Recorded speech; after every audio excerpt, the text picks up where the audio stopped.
महाभारत में 5 पांडवों और द्रौपदी के संबंध को एक अनोखी और दिल कहानी के रूप में प्रस्तुत किया गया है। द्रौपदी, जिन्हें पंचाली भी कहा जाता है, का विवाह एक अनूठे कारणवश 5 पांडवों के साथ हुआ था। यह कहानी भारतीय पौराणिक कथाओं में अपनी अद्वितीयता के लिए जानी जाती है। द्रौपदी का जन्म और परिचय। द्रौपदी का जन्म राजा द्रुपद के घर हुआ था।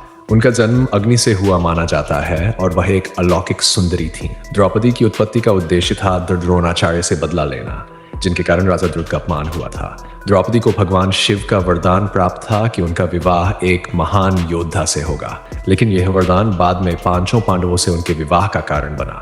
द्रौपदी का स्वयंवर और विवाह।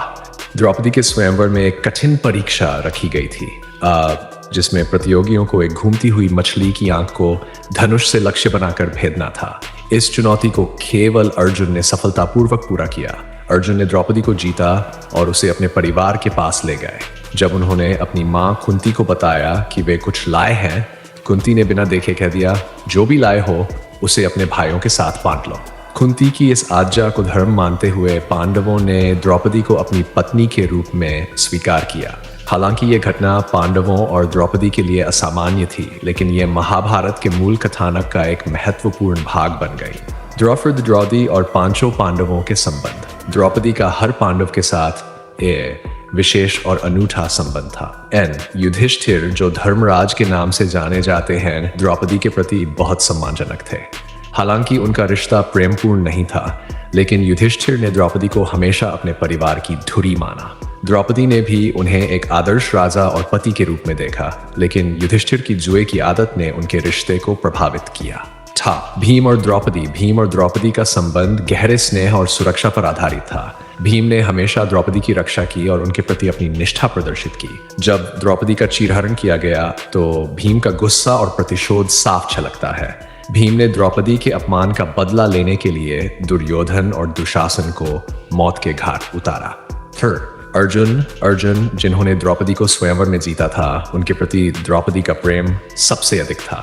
अर्जुन और द्रौपदी का संबंध रोमांटिक था, लेकिन अर्जुन के अन्य विवाह सुभद्रा से ने द्रौपदी के दिल को ठेस पहुंचाई। फिर भी दोनों का आपसी सम्मान और प्रेम बरकरार रहा।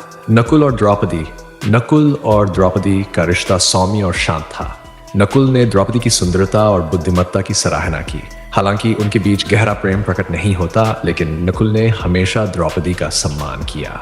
सहदेव और द्रौपदी का रिश्ता सबसे कम उल्लेखित है, लेकिन सहदेव द्रौपदी के प्रति वफादार और निष्ठावान थे।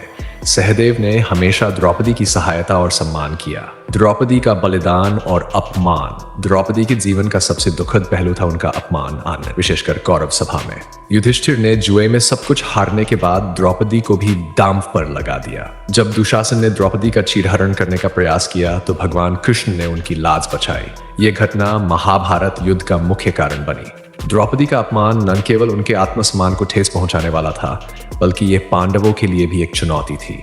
इस घटना ने पांडवों और द्रौपदी के बीच के संबंध को और मजबूत कर दिया, क्योंकि पांडवों ने इस अपमान का बदला लेने की कसम खाई। द्रौपदी का योगदान। द्रौपदी न केवल पांडवों की पत्नी थी, बल्कि उनकी प्रेरणा भी थी।